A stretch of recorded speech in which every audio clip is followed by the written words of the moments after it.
That's why Jacob has been different, because a lot of people panic in South Africa. They panic, when it comes to our politicians because of this. They just don't understand them. Especially around election time. That's when you see the most panic in South Africa. It's always been the case. From our first democratic elections in 1994. Remember that? Nelson Mandela was about to become president. Most of the country was overjoyed. A few people were worried. You heard them whispering, I'm leaving. I'm leaving. I'm going to Australia, Mary. I'm going. It's been fun, but it's time to go, hey? Because now they're going to take over. It's time to go. I'm leaving. I'm going to Australia. Then Nelson Mandela became president, and they all stayed. He's a wonderful man. Wonderful man. Oh, he's such a wonderful... If it wasn't for him, I would have left, hey? Wonderful man. Oh, he's amazing, yeah. He's really great. I love him. He's amazing. You thought they were over it, but next elections, people panicked again. Mbeki, about to become president, people lost it. I'm leaving. I'm going to Australia, Mary. I'm going. This time I'm going. You know that now that Mandela's gone, they're going to eat us, hey? It's only a matter of time. I'm leaving. I'm going to Australia. But once again, Thabo became president, and they all stayed. He left. No, shame. No, shame. Then we had Kgalema Motlanthe. Wasn't that crazy? Kgalema Motlanthe. He's like our interim president. Didn't want to touch anything. He was that guy, eh? No one knew what to get of him. It was just like crazy. People lost their minds even worse. I can't believe it. I didn't even vote. I didn't even vote. What the hell? 1 minute I go to bed and Thabo Mbeki's our president. And the next thing you know, I wake up and we've got Kgalema Motlanthe. I can't believe it. I'm going to Australia. I'm going.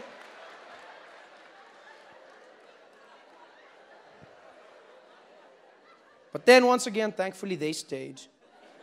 And then it got interesting. Because then it was the turn of Jacob Zuma. Ooh. The original Boogeyman. People panicked again, although it was different. For the first time in South African history, you heard black people going, Eish, how much is that ticket to Australia again?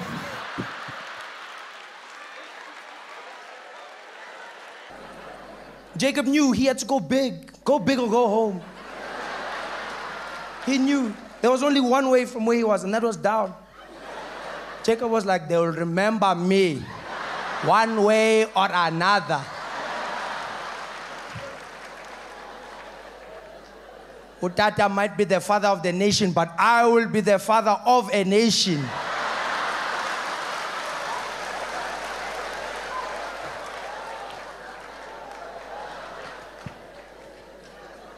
I wanted Jacob to be a madman. I wanted him to be totally crazy, I wanted him to not give a damn, walk into Parliament 4 hours late, his top undone, belly hanging out, walk in like nothing's wrong in the world. Everyone's been waiting for him running in, singing.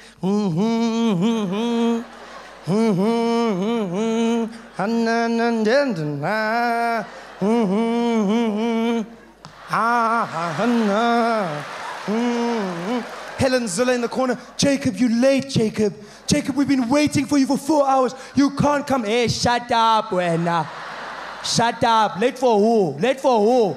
It's my time now. Shut up, Wena. Jacob Zuma, unlike the rest of us, doesn't conform. He doesn't conform to the norms, Doesn't conform to the laws of grammar and punctuation as we mere mortals. No. No. Not our president. Comma, for who? For you, maybe, not me. Comes out there, confidence, cadence, wherever he pleases, reading out.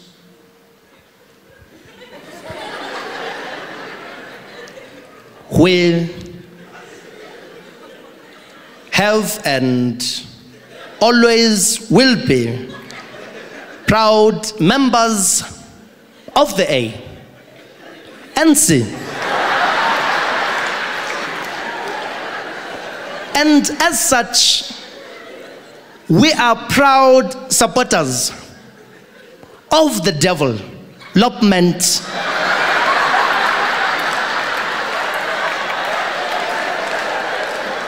of rural areas And as such, it is of utmost importance to note that 2011 is the year for us all to party. Yes, Pate.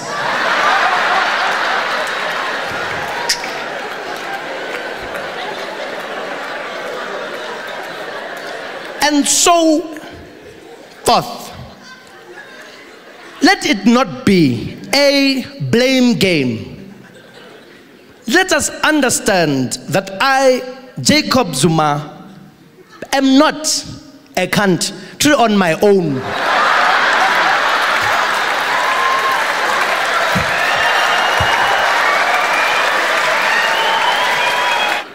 Zuma comes out and he goes, hey, I'm not perfect.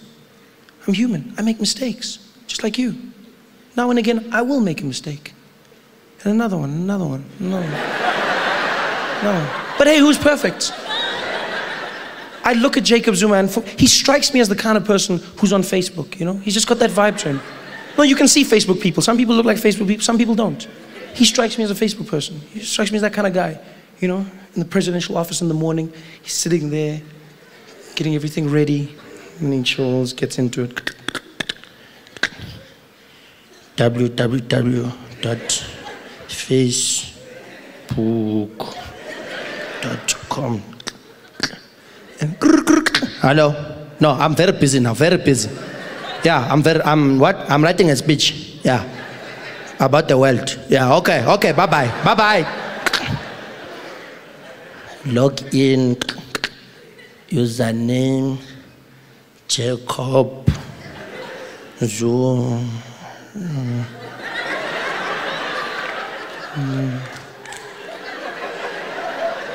Yeah.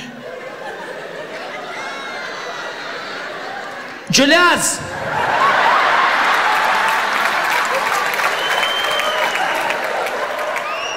Julius! Yeah? Where's you? I'm here. This guy is stupid, man. You Zuma. Log in. Status update. Jacob is feeling frisky. Send all the single ladies. Now put their hands up. Shmam. Flick it up. No mention and intention. Friend request. Accept. Oh, hello. Accept. Kim Jong. I accept. Gaddafi. Accept. Hey, accept. Hey, Helen Zille. Ignore. Never. Wants to see my photos. Yeah. Coming here with. What's happening here? Julius, invitation. No, man, Julius, I don't want to be a vampire, man. Decline. This guy. But obvious, Team Jacob. Stupid question. Coming here with those things. Okay. Mbeki is online now. Okay. Check their status. Mbeki is an African. Comment. Mbeki is unemployed.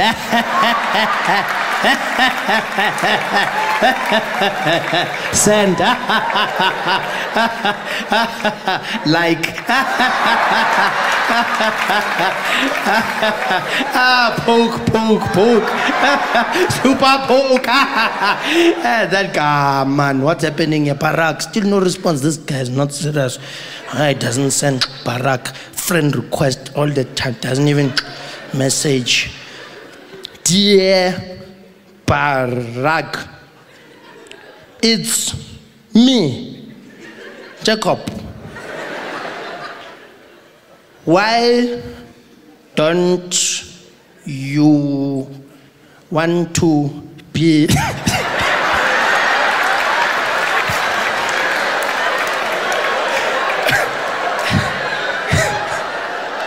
my friend? Huh? He looks like he could type that, eh?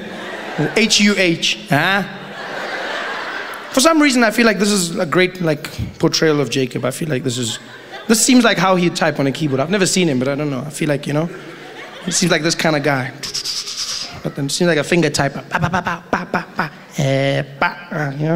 Because I don't know, with standard 2, I don't think he's... No, I didn't mean it bad. Whoa, who was like, whoa? I'm just saying, because by saying whoa, you saying, Trevor, I disagree with you. I think it's pretty reasonable to assume that Jacob Zuma types like this.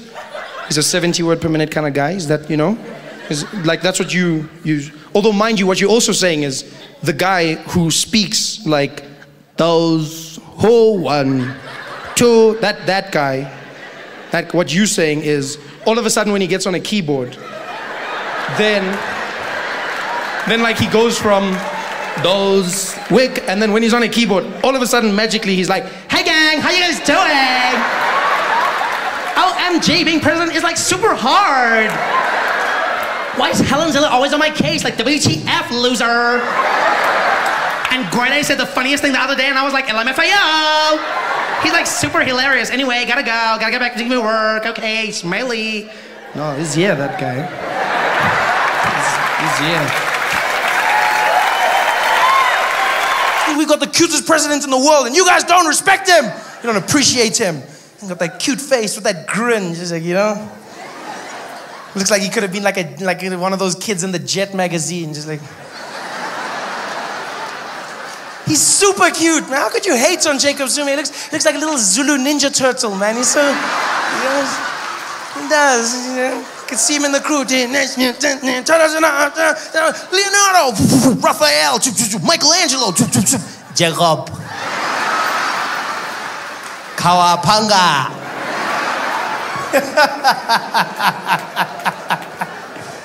Oh, I miss Jacob so much. And you people were torturing while I was away. You were torturing him. How could you do that? Painting horrible pictures of Jacob Zuma. You guys are disgusting. The man, Jacob, on the mountain with the wind blowing through where he'd have hair. Just him, Jay-Z, and Mini-Me. Although it wasn't that mini though, you have to admit. No, it was a pretty solid picture. Well, not solid, but you know what I'm just saying, if it was me, I wouldn't have been offended by that, eh? I would have been there at the gallery every day, just posing and waiting for people. They'd be like, yeah, hello ladies, hello. Hello nice, hello. Take a picture there, take a picture. They must know.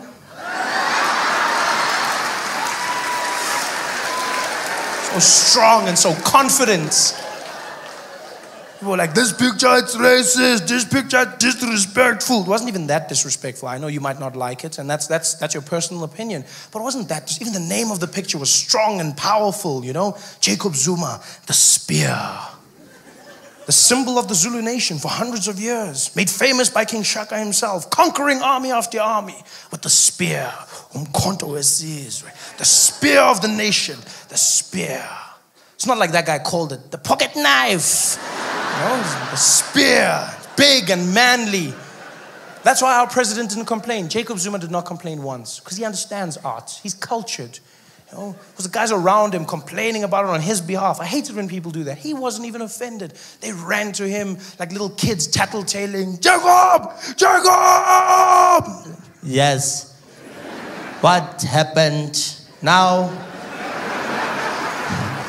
Jacob! It's disgusting. It's disgusting. Did you see what they did? Did you see they painted you? They painted you. It's like, there's no paint on me. I'm fine. No, sorry, my bad. They painted a picture of you. Just show him the picture. Just show him the picture. And they came running with the picture and they showed it to him. But Jacob Zuma, he's a chilled out guy. He doesn't have time for these things. He probably didn't even see anything. He was just like, I don't see anything wrong with this. Oh.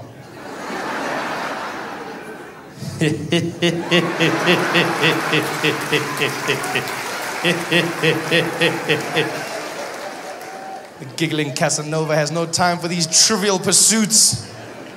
I wouldn't be shocked if Jacob's having the time of his life right now in the presidential bedroom. He's found himself a new romantic game to play with the ladies. And he's romantic. I mean, that many kids, that many wives, he knows what it's about.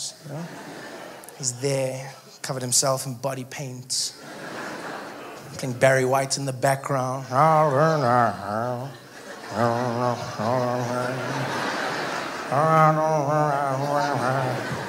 Gets to the bedroom door, looking all sexy. Looking in the door at his wife. Number 2. Are you ready for this beer? She's there like, ooh, I'm not ready. I'm not ready. And he's like, ready or not? Here I come. Jacob Zuma was in the balcony waving at everybody, you know, because elections are coming up, so you're going to see him everywhere now. Just there waving. Yeah, you're going to see him in the streets waving. You're going to see him at the rallies dancing. Yeah, he's going to be out shaking hands, kissing babies, mostly his babies, but still, vote for me. Because he knows he has to connect with the people. The ANC is having a tough time right now. This is one of the worst times in ANC history. Highest levels of corruption, lowest levels of service delivery. The ANC is just a shadow of its former self. Yeah. People in the ANC are disgusted by the ANC. They stand there like, ANC. Man. No, man, enough, man, no. Come on, ANC. They say this while looking in the mirror. Come on, ANC. Can do better, man. Come on, man. It's gotten bad. It's so bad, even Motlanthe doesn't go anywhere with Jacob. Have you noticed this? Vice president, but you never see them together. Because Khalema's like, I don't want that guy. Always tells Jacob's like, let's go, Khalema. He's like, I'll meet you in front, go. No, Dr. Pambili, hamba wena. Dr. Pambili. It's gotten bad. Who do you vote for? Mampele Rampele. It's a fun name. Won't make me vote for you, though. Yes. Dr. Mampele. Used to date Steve Biko, so she knows about the struggle. She's intelligent, an elderly black woman. And she came out. She denounced the ANC. She said, the ANC is not what it used to be in this country. As black people, we need to stand up and realize that change is needed. Vote for Ahang, wait, and vote for change. And we're like, yeah, you go, girl. Well, then she made a big mistake. She challenged Jacob Zuma directly, head to head. But she used money as her platform. Big mistake. Never bring money up around Jacob, ever. No, because I don't know if you've noticed, our president never admits to money. There's always money around him, but it's never his. Always. Oh, it's the sheikh's money, it's the Gupta's money. It's never his money. He's always there like, no, it's not mine, it's not mine. It's not mine, it's not mine. I don't know, it's not mine, it's not mine. Yeah. Building a house for 250 million rand. Jacob, where the hell is that money coming from? I have a bond for 800,000 with FNB. I got 800,000, 250 million. That's not my problem. My calculator said it's fine. Mampele tried to challenge him. She came out one day. She said, Jacob Zuma has not declared his income as our president. He does not tell Parliament how much money he has. We want to know how much he has and how much he gets from other people. I will lead by example. I, as Mampele Rampele, have 55 million rand. Jacob, how much do you have? People were like, yeah, how much do you... Whoa. Come again? 55 million. Where did you get that money? It's like, I'm on the board of many companies. I work very hard. Yeah, even me, I work hard. But 55 million. How much overtime is that one? 55. We had up 55 million. It's like, no, I worked for it. But we want to know, where does Jacob get his money? Hey, don't worry about that guy, lady. Don't worry. We know where he got it. He stole it. But you, we had up 55 million.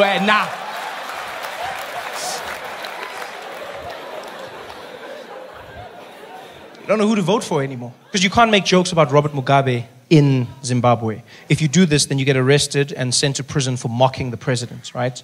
And so I know I would go there and I wouldn't be able to resist. Like, I'd just be like, hey, my style. And then I'm in jail. Which normally wouldn't be such a bad thing, because what would happen in an international incident like that is normally your president would just come there and then he would ask for you to be released and taken back to your country. That's all. But now, I don't know if that guy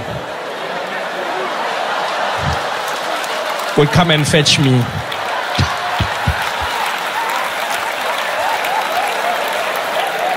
I can see him sending Mugabe the email now. It's fine, Bob. Keep him.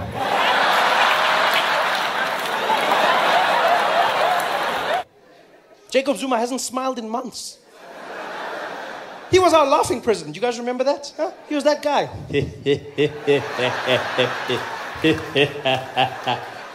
I haven't seen him laugh. For months he's been there in Parliament in a corner.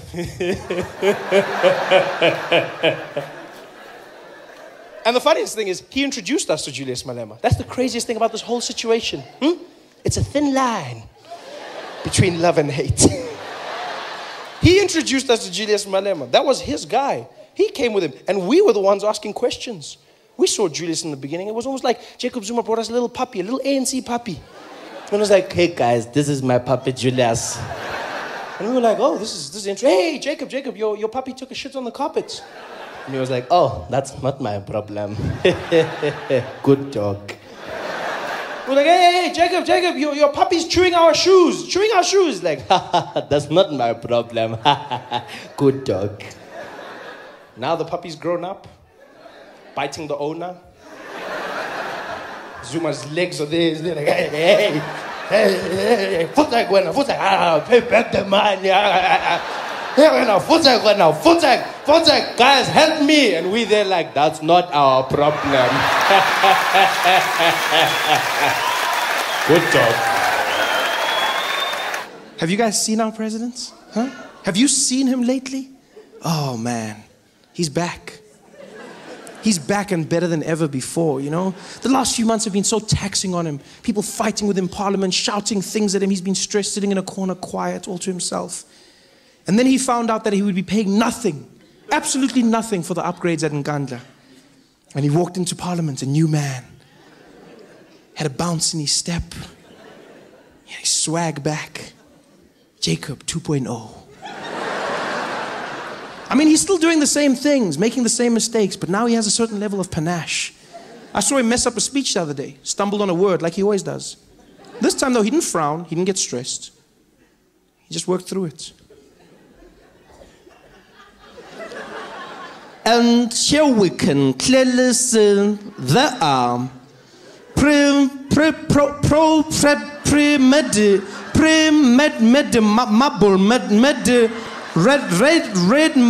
marble.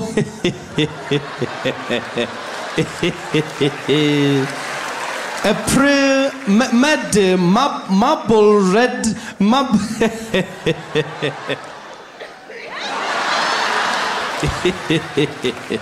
A premeditated. Just came back and he handled it.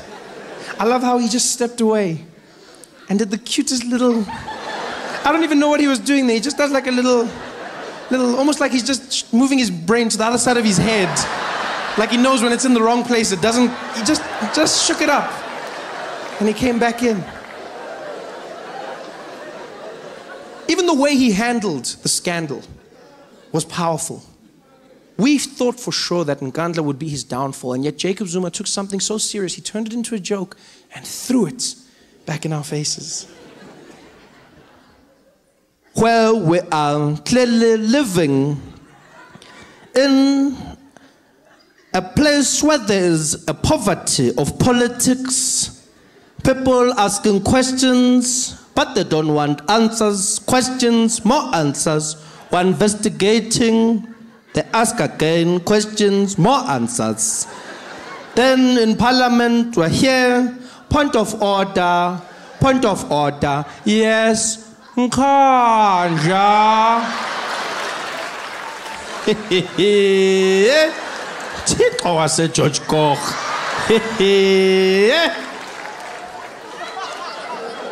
Who's this guy? Huh? He's just shrugging it off, evading, maneuvering. Never mind the Nkandla joke. I love the fact that he rolled his eyes. That blew my mind. I've never seen Jacob Zuma do that. He looked over and he was like, oh. When did Jacob Zuma start rolling his eyes? That's not something he does. Jacob Zuma doesn't roll his eyes, guys. Yeah, in fact, presidents don't roll their eyes. It's not a very presidential thing to do in Parliament, to roll your eyes. at the opposition. Even the most defiant rulers in the world don't roll their eyes. When the UN is telling the leader of North Korea to stop making nuclear weapons, you don't see Kim Jong-un going, oh, whatever. You don't roll your eyes. But Jacob Zuma did, and he did it in style. I want to know where he learned it, how he learned it. Has he been doing this for a while? Yeah, because rolling your eyes is part of an attitude. You don't just roll your eyes. If you roll your eyes, you got that sass, you bitchy, you know? Is he doing more than that? Now I see Jacob in a totally different light. Now I'm picturing him hanging out with the rest of the ANC comrades, chatting about these problems. President, they want to know where's the money, Mr. President. Where did the money go? And he's like, I'm in relicas. Over and over, they keep asking me. I mean, literally, I'm dying now. Like, can't they get over it? Like that music guy, get a life already. Jeez, just because you hang with white chicks. I mean, please, whatever. Is that what he's doing? And if he is, where did he learn that? Where do you learn to roll your eyes at that age? That's what I want to know. It's not your friends. It's not your colleagues. It's probably your kids. Yeah, you learn bad habits at home. Jacob Zuma probably learned it from one of his children in the house. One of his daughters, maybe. She was going out for a night with her friends, caught her as she was leaving. Hey, when Tombazan, where are you going dressed like that? Dad, I told you, I'm going out with my friends. I'm going to a party. First of all, you are already in a party. Secondly, no daughter of mine will dress like that. Go and change. Oh, Dad, what are you doing? You're killing me. Come on, why are you doing this? I can dress however I want. I'm old enough. Hey, you will do as I say. As long as you are living under my roofs, which I have paid for with other people's monies, you will obey me. Go and change. Oh, Dad, come on. Why are you doing this? Everyone else dresses like this. All the other kids do it. Are all the other kids my children? You never know. Yeah? Don't come in this house with that DA attitude. Go and change now. Whatever.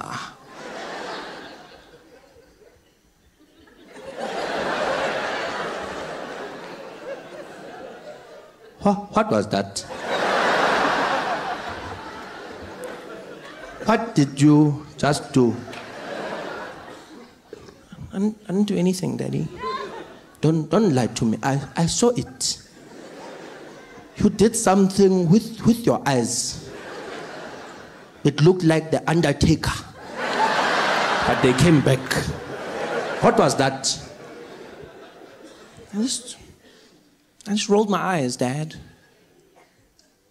Girl, it made me feel so insignificant.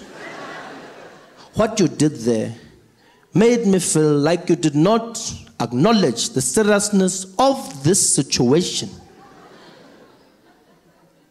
Can you teach me how to do that? Yeah, like, it's easy. Like, you just roll your eyes. If someone says something you don't like, then you're just like, whatever. Whatever. No, Dad, whoa, that's too much. It's too much. You just gotta loosen up, you know? Just be like, whatever. Whatever. I think I got it. No, you don't have it, Dad. You're rolling your head. You're supposed to roll your eyes. And my eyes are where? Exactly. And he was off. Ready to roll, baby. And he did. He rolled straight into Parliament. Shut it down. Turned Nkandla into a joke. You can't bring Nkandla up anymore. It's over now. You say Nkandla in Parliament, people laugh at you. Yeah, immediately. What about Nkandla? It's done. It's done. Just, you know, I love it so much. You know what I love most about the Nkandla thing? A lot of people don't realize this. Jacob Zuma was making a joke out of Nkandla, yes. But what was more interesting to me is the fact that he was mocking Mmusi Maimane, the leader of the DA. A lot of people didn't pick this up. When he's doing the whole Nkandla, he's mocking Musi Maimani's Model C English accent. That's what he's doing. Jacob Zuma thinks that he speaks funny.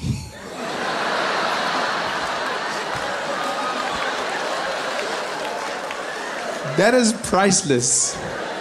Jacob Zuma sits in parliament watching Musi Maimani speak, and we'd like to know about the allocation of funds, more especially regarding the homestead at Nkandla, and he's like, this guy talks so funny.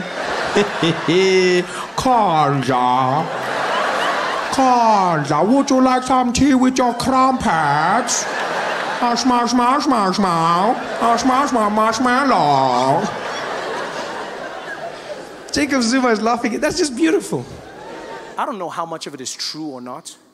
What I do know is, if Jacob Zuma was allowing the Guptas to control our country and choose our ministers, then it wasn't my president being corrupt to me. It was the Guptas telling him what to do. It's like Julia said, the Guptas were in his ear all along. They were inside his ear all along. And you know the way Julius sounded, it sounded amazing. Because I get the phrase when they go, they were in his ear. But he said they were inside his ear. It sounded like the Guptas were actually inside Jacob Zuma's ear. Which actually would have made sense when you think about it. What if they were inside his ear the entire time? How do we know that every single time Jacob Zuma was speaking to us as a nation, he was actually telling us what the Guptas were saying to him? Like he had one of those earpieces that they have on those hidden camera shows, you know? Like he was there in Parliament, outside Parliament, there was a van with the Guptas sitting inside it.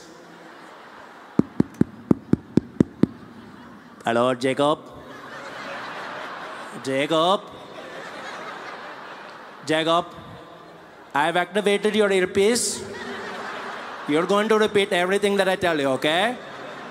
Jacob, can you hear me, Jacob? Can you hear me? Roger. No, it's Atul. This is Atul here, Jacob. I know who it is, guys. I've got it.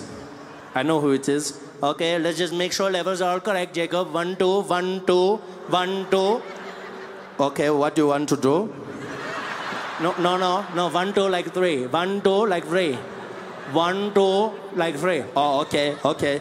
I've got you guys, so I must just repeat everything that you say.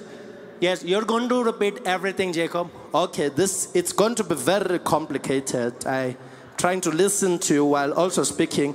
We understand, Jacob, but you know, we've already made a plan, you and us. So repeat everything that I say, okay? Okay, I will repeat everything. And that's probably why things went wrong. Because I don't know if you've ever tried to listen to someone while talking to someone else. Your mind jams. Yeah, that's why Jacob Zuma could never deliver a speech. It's not that he couldn't read, he couldn't listen. He couldn't listen and speak at the same time. I used to watch him and be like, what's going on, Jacob? Kinkari, your YouTube is buffering. What's happening here? This is why data must fall. But it turns out he was just listening the entire time. There he was in Parliament. The praise singer said his name as he came. Jacob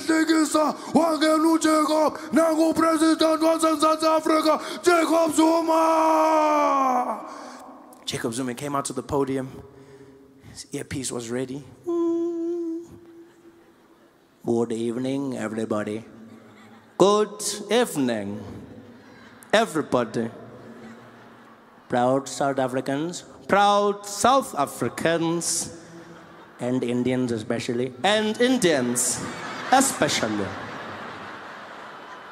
We are doing well in this country. We are doing well in this country. And also, don't listen to the news. Don't listen to the newspaper. The newspapers, even though what they say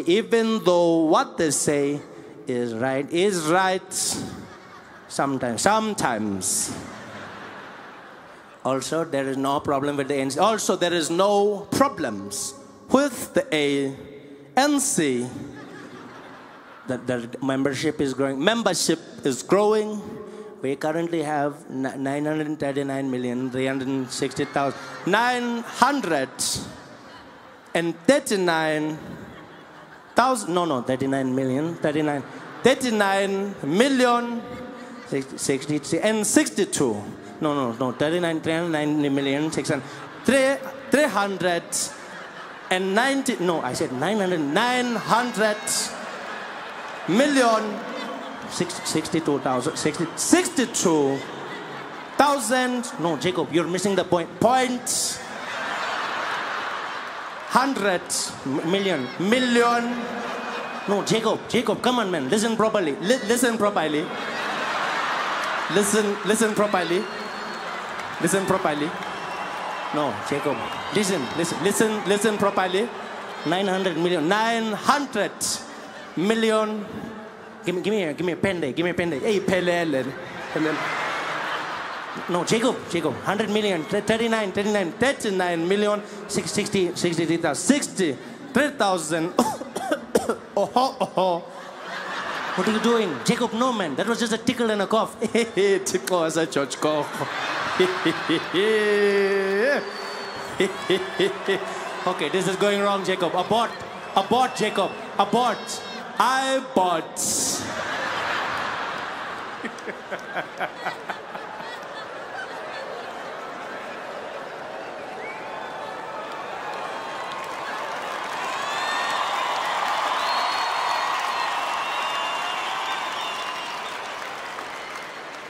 They were in his ear the entire time. I miss South Africa, man. I miss it. I watch Parliament now again. I went straight into it, watching the vote of no confidence. I was so stressed. I don't know about you, but I was so stressed. I was like, please, don't let Zuma go, please. Don't let Zuma go. My jokes, all of my jokes, please. You've got great radio stations. I was listening to a Power 106 when I was coming down here. Fantastic, yeah, the hip hop radio station. The only thing that was weird, I don't understand, is why do you guys censor your hip hop on hip hop radio stations? I understand when I listen to Kiss, they played a hip hop song and then they censor. I was like, okay, maybe some people don't like, but then on the hip hop station, they censor hip hop. Why would you do that? It's a hip hop station. Surely everyone listening to the hip hop station knows what hip hop is all about. Like, is there somebody listening to hip hop who doesn't like the cussing particularly? Who are the people that made these laws? Who was that person who was like, you know what, I can't handle the cussing. I just can't handle it. Please, cut it out. But keep the misogyny. Keep that in. Keep that in. Because these hoes ain't loyal. Like, who was that? Because it's the straight, I've never heard anything like, all over the world, when you listen to a hip-hop music station, they play the song the way it is because that's how it should be, you know? As if it's crass, that's it. You don't like it, that's why you don't listen to hip-hop. That's how it should be. But you can't cut the swearing, you can't cut out the cussing, you can't censor hip-hop. That in itself is defiling what hip-hop is, because hip-hop was a manner of speaking out. It was speaking out against the establishment, against the man. That was. I mean, these days it's changed. It's more about cough syrup and strippers. But back in the day, it had that thing. You were speaking out. You can't censor hip hop now. It makes hip hop sound uncertain. I've never heard anything sound so bad in my life. It sounds like the rappers are insecure now. It sounds like they're unsure of themselves, like they're suffering post-traumatic stress or something. Because the guys come out and half of the words are missing. It's just like, yeah, when a dope want you. But you can't do it for you. I can make a rich. But I don't, bro. This ain't loyal. No, this ain't loyal. It's just like, what is going on here? You ready, B? I don't think I'm ready, man. I don't think I'm ready. I'm really stressed right now. I actually didn't think this through. I'm gonna go home. I need a nap. Hey guys, thanks for watching. Make sure to subscribe to my channel so you can win cool prizes. And by prizes, I mean surprise. There's no prizes. It's a free YouTube video, you greedy. Just click the video, man. Why you want free things on free things? I don't complain anymore.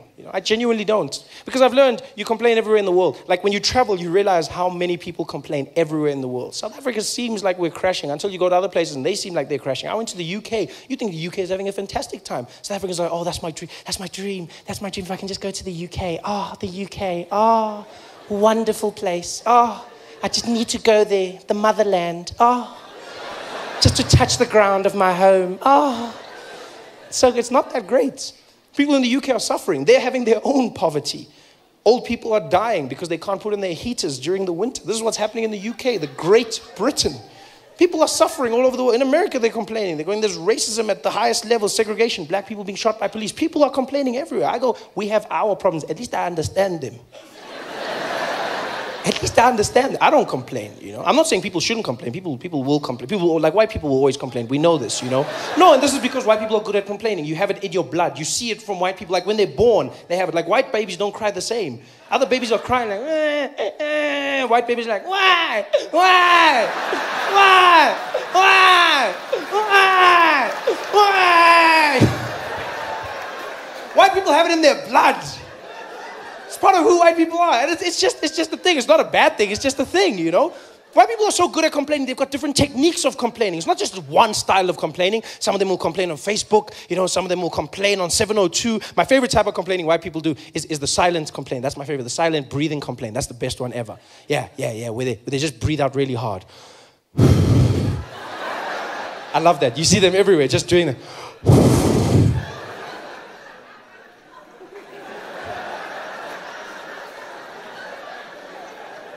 The best is it almost multiplies by more than what it is when two of them see each other. That's it, like it becomes a powerful thing.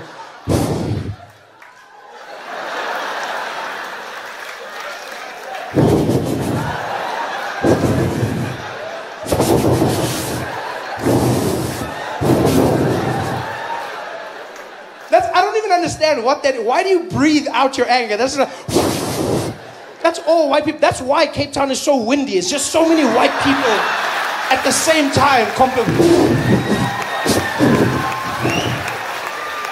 That's all it is. But I've learned people complain overseas. I understand, everyone complains. You know what I hate though? Is when someone complains about my country. I hate that more than anything in the world. Yeah, because you know what? There may be problems, but it's my country. As my mom always said, this is my I'll solve it myself.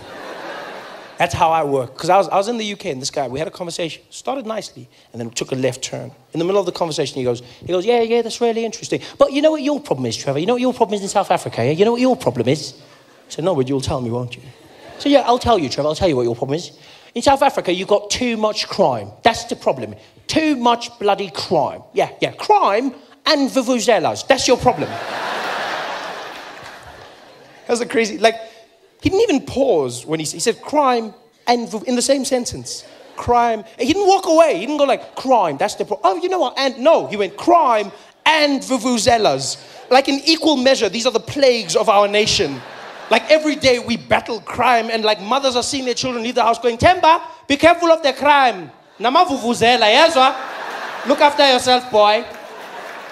It made it sound like every day in South Africa, people are getting shot randomly in the streets. They're like, hey!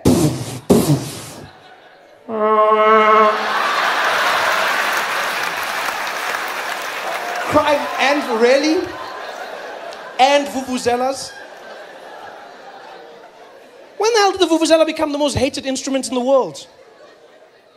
I don't understand how this happened. I don't understand how we allowed this to happen as South Africans. We just bowed down to the world. They're like, oh, the vuvuzela horrible. We're like, we're sorry. So no, I will not. I stand up for my vuvuzela. You know why? We don't have a vuvuzela problem. We never had a vuvuzela problem. Because before 2010, there was no vuvuzela problem. After 2010, we haven't had a vuvuzela problem since, yeah. During the World Cup, we didn't have a vuvuzela problem. We had a foreigners blowing vuvuzela problem. That's what we had. In South Africa, we should have a thing where you have to have a license to blow vuvuzela. You can't just come here not knowing vuvuzela etiquette, blowing it randomly. The English fans, the Spanish fans, middle of the day, there they are, 9 a.m. What are you doing? It's so much fun. It's wrong. What are you doing? It's fun. But it's my dad's funeral. Yeah, but still, it lightens the mood, doesn't it? We'll miss him. Like, what the hell are you doing? These guys blew vuvuzela. Then the world was like, oh, South African vuvuzela. No, South African vuvuzela in the wrong hands. That's what it does. That's what it is. Vuvuzelas don't make noise. People with vuvuzelas make noise. It's the wrong people. You know who should be blowing vuvuzelas? Qualified, skilled practitioners. Chiefs and pirate supporters. That's who should be blowing vuvuzelas. Because there's never a problem with them. You watch them at those games. You watch them. There's always one guy in the corner. One guy. A mysterious man. You don't know where he's from, nor where he's going. He almost just pitches up in the stadium by himself. And there he is with his vuvuzela. He's got those little mining hats that they've designed. You know, his uniform is like the Pirates logo, but it's painted on his stomach. He doesn't wear a shirt. And you know those stomachs that are hard, but it doesn't look fat. It looks like it's full of confidence. And those guys stand there and they blow their vuvuzelas in the corner by themselves. It is the sexiest thing you've ever seen. That vuvuzela will speak to you. That guy's just there in the corner.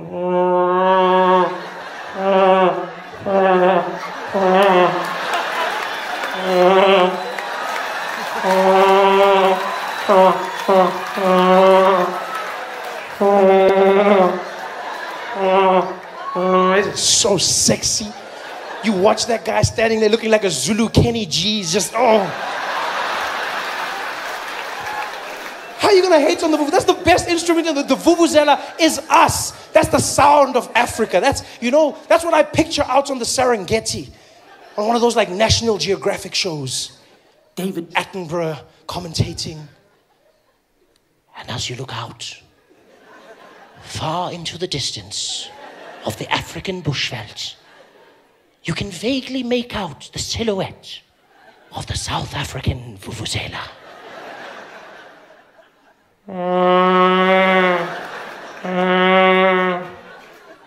The male vuvuzela is a stunning creature. And it is mating season now. He has roamed for kilometers searching for the perfect mate.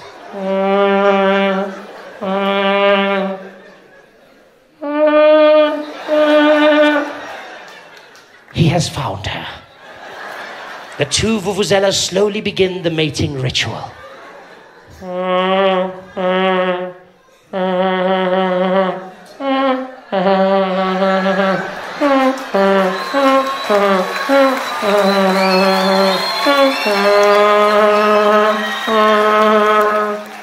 The female is impressed. She assumes the position as the male slowly mounts her and they begin procreation.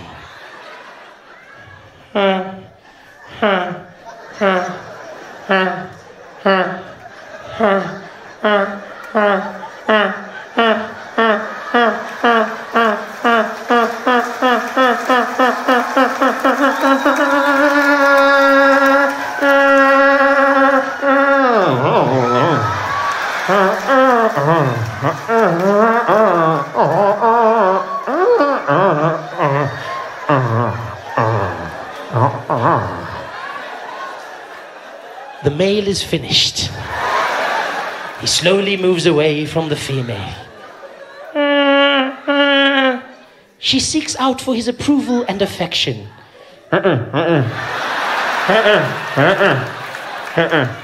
He just wants to sleep.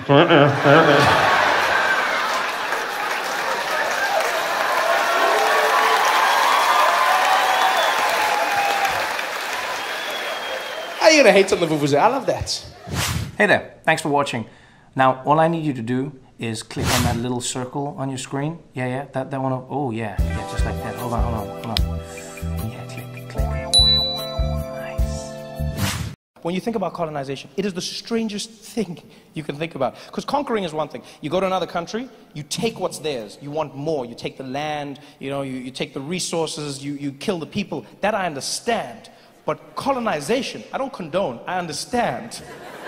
But colonization is strange because you go there and you don't just take over, you then force the people to become you. That is such a strange concept. When you think about where the British did it, I mean, they did it in Africa, they did it in Asia. And think about in India. Those cultures could not be more diametrically opposed. And out of nowhere, the British just decided to roll up. Imagine what the Indians must have felt like on that day. Minding your own business, walking through a field. Next thing you know, the British showed up on horseback.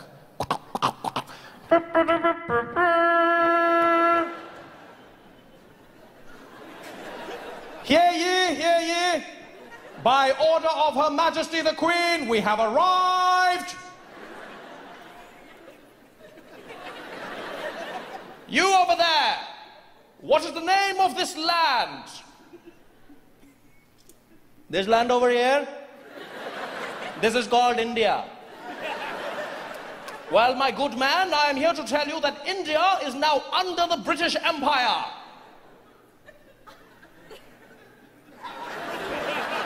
And I'm glad that I can tell you that India is exactly where it was yesterday.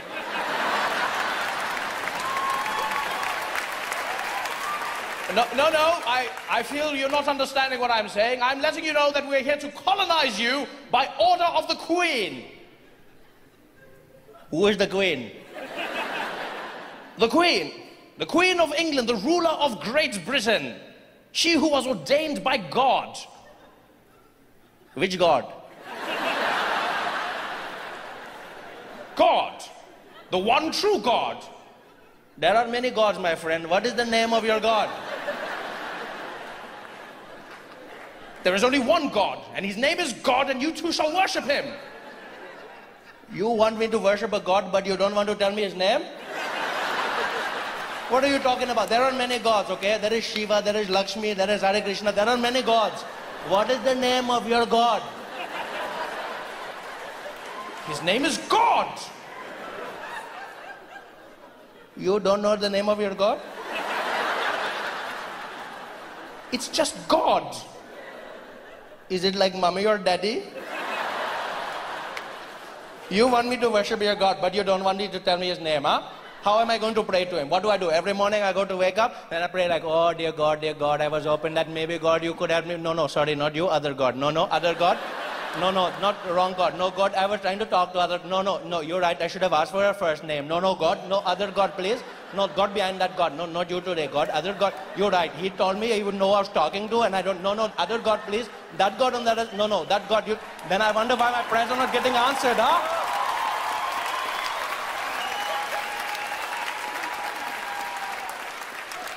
How dare you speak to me like that? Do you know who I am?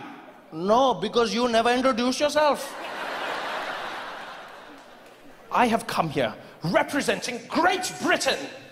And I have never heard of Great Britain. Who gave you that name? Well, we did. You called yourselves great? Isn't that a little presumptuous? Shouldn't you wait for other people to tell you how great you are? Huh? Shouldn't you just go around the world and just do good things? Then people go, oh my God, Britain, look how great you are. Well, I beg to differ. I believe we could do it because we knew instinctively. We are Great Britain. Well, in that case, welcome to Great India. No, it doesn't work like that. It doesn't work like that. How dare you speak to me like this? Look, you're the one who dares to speak to me, okay? I was here minding my own business in my land. You came over here riding on your skinny cow, telling me that things are going to change. I don't know who you are. All I know is you are really crazy, okay? You're not feeling too right, and I didn't want to say anything, but you look like you're going to faint. In fact, it looks like you have died last week, okay? Something is very wrong with your skin. You're not looking good, my friend. Maybe you should come down. We have a curry. We talk about this. What are you talking about? I look quite normal. You do not look normal, my friend. I've never seen anybody with that complexion in my life, okay? You look like you're playing hide and seek with the sun your entire life. I don't know what is happening, but that is not how a person should look, huh? I can see your veins pumping through your skin right now. Do you know how creepy that is? Pumping. If I was your doctor, I don't need X-ray machine. I just go, what is problem? It is your kidney. How do I know? Because you're translucent. That is how I know. Damn you, we are going to run this country whether you like it or not. We are not going to do anything you tell us. You're a madman. We are going to take it. You're not taking. We're going... She's all yours. Take. Don't play nice. Take. Hey guys, thanks for watching. Make sure to subscribe to my channel so you can win cool prizes. And by prizes, I mean surprise. There's no prizes. It's a free YouTube video, you greedy. Just click the video, man. Why you want free things on free things? So Oprah flew down on her jet and she built the school. $50 million she spent. Most expensive school in Africa. Most expensive anything, in fact. $50 million. That's what she spent. It's got state-of-the-art computers, state-of-the-art facilities, and cars, and all this equipment. State-of-the-art everything. Well, not everything. Teachers, not so much. Shame. A lot of scandals going down at that school. It's because of Oprah. She didn't know how to interview these people. This wasn't Brad Pitt she was talking to, you know? She came in, she was like, "You're not gonna spank these kids, are you?" And the headmaster was like, "No, never. Never. No, we can never spank a child, never." She was like, "Okay then, bye-bye." She went on her plane, back to America. The principal was there. "Hi, Oprah. Yeah, right, as who right then? Hi. No, never. Us spanking a child, never. We beat them." We beat. That's what, yeah, we beat children. Don't spank a child, yeah. Spanking is for playing. You can spank a monkey. Spanky, spanky. Spanky, spanky, monkey, spanky, spanky, yeah. You can spank a monkey, don't spank a child. We beat. That's what happened. Those kids got beatings for no reason. There was always these cases. Teachers walking into the classroom, losing their minds. "Mavis, did you do your homework?" "No, ma'am." "Then you're going to get a beating. Yeah, a beating for you. But because it's Oprah school, everybody's getting one. You're getting a beating, you're getting a beating, you're getting a beating. Everybody's getting a beating. Look under your seat, you're getting a beating. Oprah, Oprah, Oprah, Oprah, yeah. But the pilots are calm, they cool, you know, you get into the air, they start making useless announcements that you don't even care about, you know, just to give you that feeling that he knows what he's doing. You get up there as the seatbelt lights go, boom. Ladies and gentlemen, as you may have noticed, we've reached our cruising altitude. Currently sitting at 23,000 feet above sea level, cruising at about 720 kilometers an hour in this Boeing 737, one of our favorite planes in the Starflight Alliance fleet. It's a beautiful sunny day up here. We might encounter a few bumps, but nothing too hectic. The cabin crew will be taking care of you. In the front, we've got Esmeralda and Jonathan. In the rear, Simon, Dipitseng, and Ferrer. I'll be taking care of you. And if you need anything, don't hesitate to call. I'll let you know once we've begun our descent. Until then, please enjoy your flight. Thank you. Dun dun. You're like, "Oh yeah, pilot. Yo, my guy, pilot."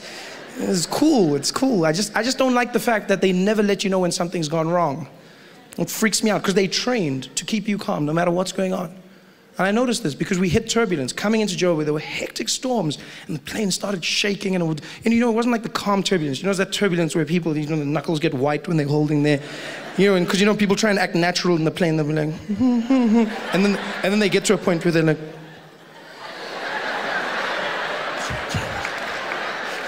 you know, when that point comes, and like everyone is panicking, except the air hostesses. They're amazing. I love how they do it, you know? Like you'll hit the turbulence, and be like, things are falling, the bags are hitting the sides of the compartments.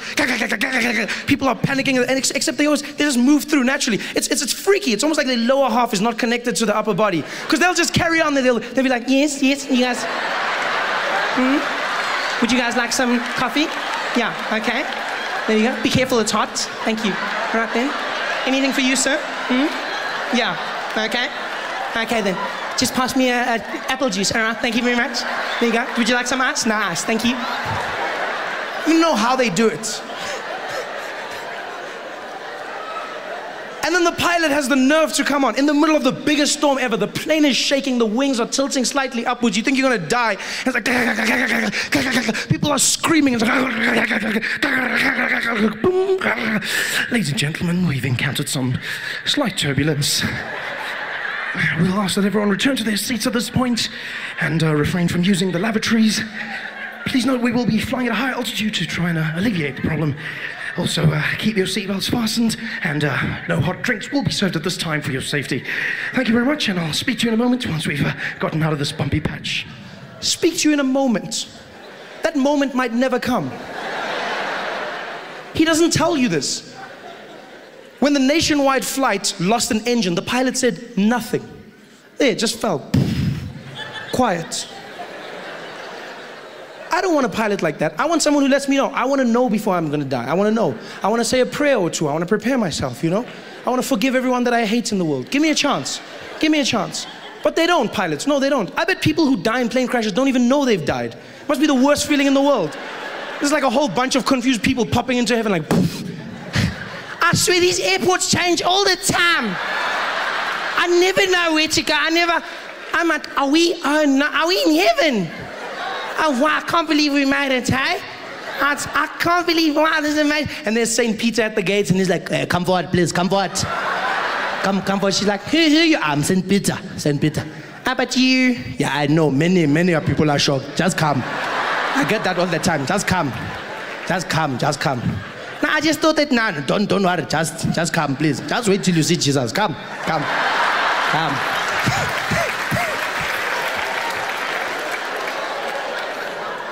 I don't want that. I want someone to let me know when I'm gonna die. Like taxi drivers. There's no person who dies in a taxi not knowing that they've died. Just before the crash, taxi driver will be like, yo! People walking into heaven like, yo, dead. Dead. Yeah, no, Shonile, we're dead. Gone. Ay. They know. Sometimes they survive the crash, but they still think they did. They're walking on the pavement, dead. No, dead.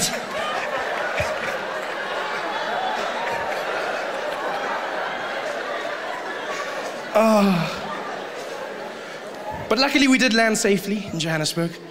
We landed safely and everyone clapped when the plane landed. Yay! Clapped and walked into the airport terminal building. And that's the point when you realize you're back in South Africa. When you're flying, it's international. And then when you land at any of our airports, and if you listen carefully, you realize that you're back. Like South Africa, once again, the world went there.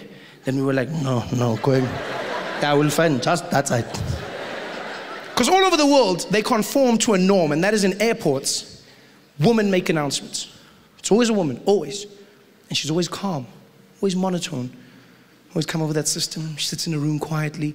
They bring her the pages one by one. You can be in Heathrow, for instance. You'll hear that woman come on the system. Doom, doom. Attention all passengers. Please note this is an airport announcement. No passengers are permitted to leave any items unattended, as this may be seen as a security risk. Any unattended luggage will be removed by security and destroyed. Thank you. Dun, dun. Everywhere in the world, even if you go to like non-English speaking countries, they still conform to that norm. You know, you go to places like China where you wouldn't expect it, you know? You think, I see some of you probably think they'll be like, oh, don't even laugh, that's racist, don't even laugh. No, that's racist, you don't even laugh. But they're not. They're calm. It's a woman, still the same. She's just another language. She'll come on the piano and be like, dum dum. And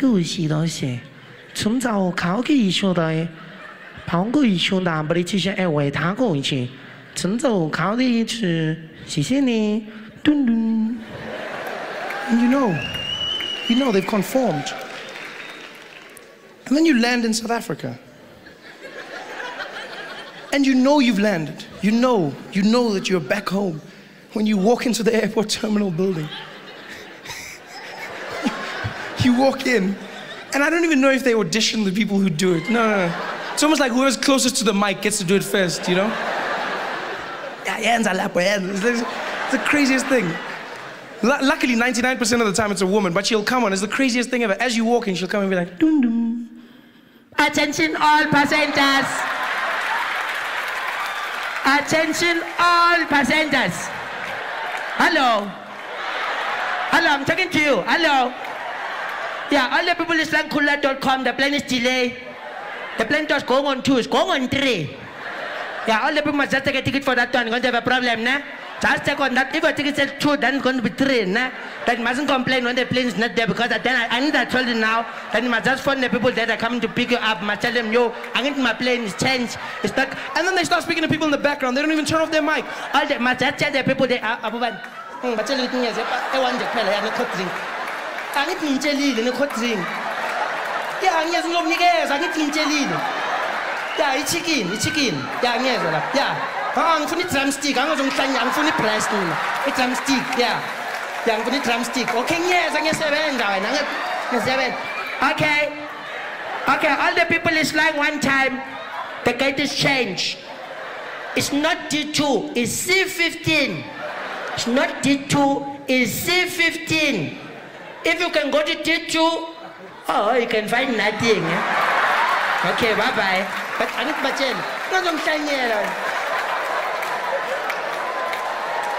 We've been traveling all around the country now. It's been so much fun, you know, out in places like PE and Cape Town and East London, and recently went to Durban, which was a bit of a schlep for us. It was really hard because it was raining so much, and then on top of the flight delays that you have to contest with, there's also like overbooking, which is a problem. You know, I don't know if you know what overbooking is, but basically it's a legal process where it's a practice rather where airlines book more tickets than there are seats on the plane. So they book more, sort of like a taxi. But then they don't let you get on when you get there. So they just hope you don't pitch up. He's like, please, please. Yeah. Like, you know, that's what they do. And so we flying down to Durban, and it was the funniest thing ever. We're standing in the queue, everyone's all fidgety in the line, looking at their watches, and they call us forward. They're like, next, please, next. So we go to the counter, and there's one of those women there with her glasses and her relaxed hair, and she's there. And then she's like, can I have your ID, please? And you're like, IDs, everyone puts them down. She's like, where are you flying? And we're like, Durban, please. She's like, Durban.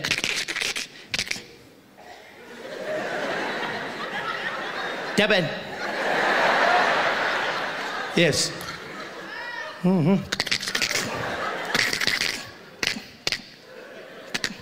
Are you flying now?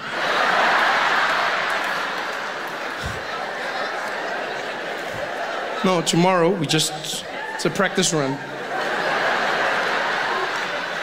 Are you flying? And we're like, yes, we need to fly now.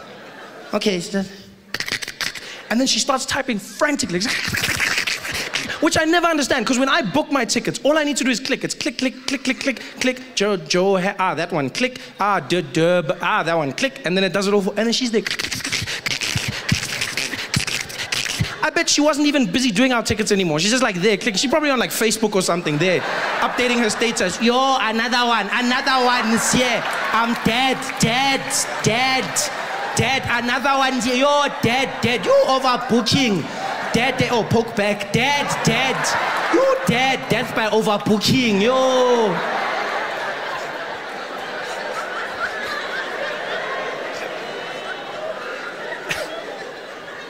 Because of their faux pas, the airline is as kind as to upgrade us on the next flight to business class. They say, we're sorry about what happened. Here you go, business class. Oh, I love business class, you know.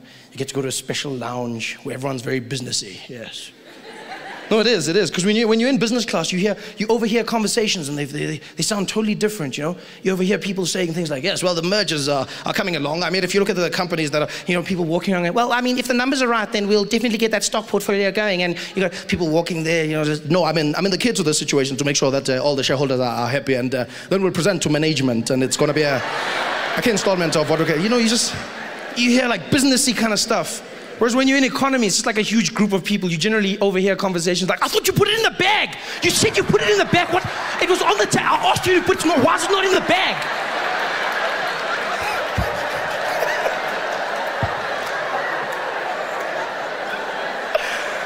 Oh, wow.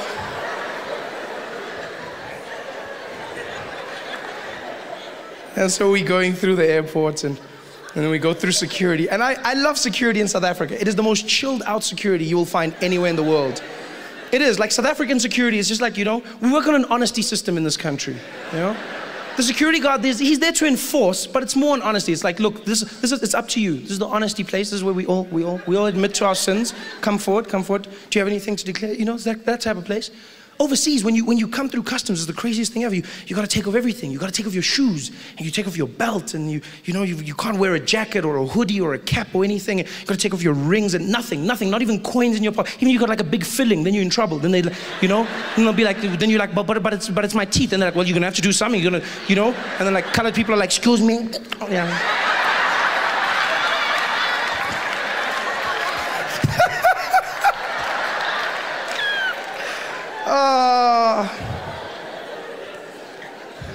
That's great. Whereas in South Africa, I sometimes feel like these security guards don't actually know what their equipment does. You know, they're very chilled out about it. Because you'll walk through at airport security, and you get there, and the guy will be like, Go to number 4. And then you go through and you stand there and the guy will be waiting. He'll give you that bucket and he'll be like, what's in the bag? Like, what do you mean? He's like, is there a laptop? Yes. Out. Take it out. Laptop out. Please, put it by itself. Put there, yeah. Any other laptop? You're like, no. Laptop out. Like, okay. What did you do? Okay, there it is. Okay. And my gun? No, it's fine. Just the laptop. Yeah. Watching you. It's so much fun. And you walk through the metal detectors, which I swear either don't work or these people really don't understand them at all. You walk through metal detectors, and it's not just at airports, no matter where they are in this country. You walk through a metal detector, a casino, a school, government institution, you'll walk in there, and then it'll make that sound, but then I don't know if they know what that means, because you walk through and be like, beep, beep, beep, beep, beep, beep. And you see how security guards smile, because they get ready, because they're going to use the wand. They love the wand. You can see they wait the whole day. Yes, my time has arrived. Excalibur, I call upon you. It's like, what the hell's going on? Yeah, just stand there. Yeah. Pulls out his wand. You know those black ones, just pulls them out. And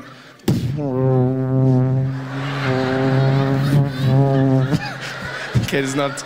I'm sorry. I'm just. doesn't really do that. It would be cool if it did though. Although it would be weird. It would be weird. You know, for like some guy from the township to have a lightsaber.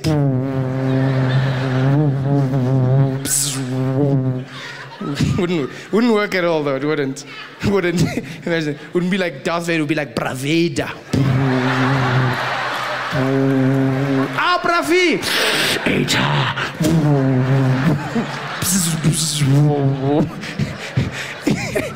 It would have been the worst Star Wars ever if it was in South Africa, wouldn't it? Like the critical point, the moment that made the movie would never happen if it was in a township in South Africa. Because which guy from the township would claim a child after that many years? Guy would be like, look. Yes, what is it? No, look there. It's your father.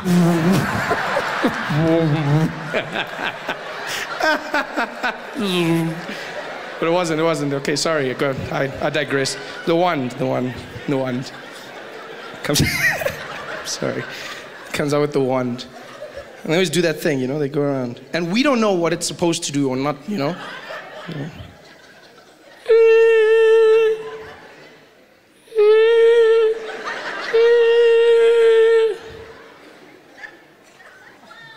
Any weapons? What was that for? Even if I had something, I'm not going to tell you now. Obviously, you have been defeated. Any weapons? No? Oh, okay. And that's it. We like work on the honesty system in this country. Everywhere you go. Like, I'd like to meet the genius who invented the honesty book. Ah, yes, the honesty book. Yes, the book of truth. No one can lie when they write in this book. Whenever you visit someone at a townhouse or office complex, we have the book of truth. Fill in the book before you enter.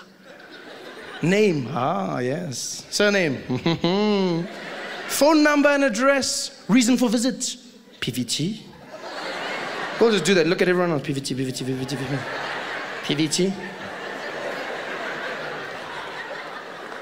And once I asked the security guard, I was like, what's the point of this? Why am I filling in this book? He's like, no, it's for security reasons. Says, I figured that much, but what is it about? It's like, it's so that if you can do anything bad inside there, if maybe you can steal or kill someone, then we can find you. Ah, of course. Because I wrote my real name and surname. The honest killer strikes again. It's just ridiculous. I was like, okay, and then I kill someone, and then what are you gonna do? It's like, then you sit there, we can just phone you and tell you must come back. Yeah. Same time. When you think about colonization, it is the strangest thing you can think about. Because conquering is one thing. You go to another country, you take what's theirs. You want more. You take the land, you know, you take the resources, you kill the people. That I understand. But colonization, I don't condone, I understand. But colonization is strange because you go there and you don't just take over, you then force the people to become you. That is such a strange concept. When you think about where the British did it, I mean, they did it in Africa, they did it in Asia. And think about in India. Those cultures could not be more diametrically opposed. And out of nowhere, the British just decided to roll up. Imagine what the Indians must have felt like on that day. Minding your own business, walking through a field. Next thing you know, the British showed up on horseback.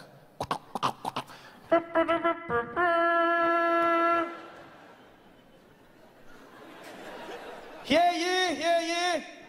By order of Her Majesty the Queen, we have arrived. You over there, what is the name of this land? This land over here? This is called India. Well, my good man, I am here to tell you that India is now under the British Empire.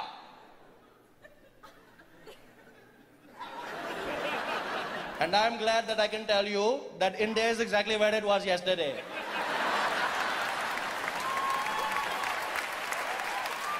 No, I feel you're not understanding what I'm saying. I'm letting you know that we're here to colonize you by order of the Queen. Who is the Queen? The Queen. The Queen of England, the ruler of Great Britain. She who was ordained by God. Which God? God. The one true God. There are many gods, my friend. What is the name of your God? There is only one God, and his name is God, and you too shall worship him. You want me to worship a God, but you don't want to tell me his name? What are you talking about? There are many gods, okay? There is Shiva, there is Lakshmi, there is Hare Krishna, there are many gods. What is the name of your God? His name is God. You don't know the name of your God? It's just God. Is it like mommy or daddy? You want me to worship your God, but you don't want me to tell me his name, huh? How am I going to pray to him? What do I do? Every morning I go to wake up, and I pray like, oh, dear God, I was hoping that maybe God, you could help me. No, sorry, not you, other God. No, other God. No, not wrong God. No, God, I was trying to talk to other. No, you're right. I should have asked for her first name. No, God. No, other God, please. No, God behind that God. No, not you today, God. Other God. You're right. He told me he would know I was talking to, and I don't. No, other God, please.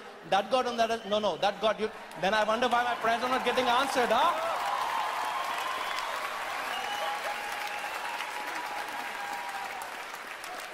How dare you speak to me like that? Do you know who I am? No, because you never introduced yourself.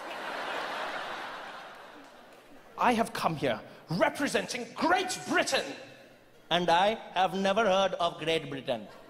Who gave you that name? Well, we did. You called yourselves great? Isn't that a little presumptuous? Shouldn't you wait for other people to tell you how great you are? Huh? Shouldn't you just go around the world and just do good things? Then people go, oh my God, Britain, look how great you are. Well, I beg to differ. I believe we could do it because we knew instinctively. We are Great Britain. Well, in that case, welcome to Great India.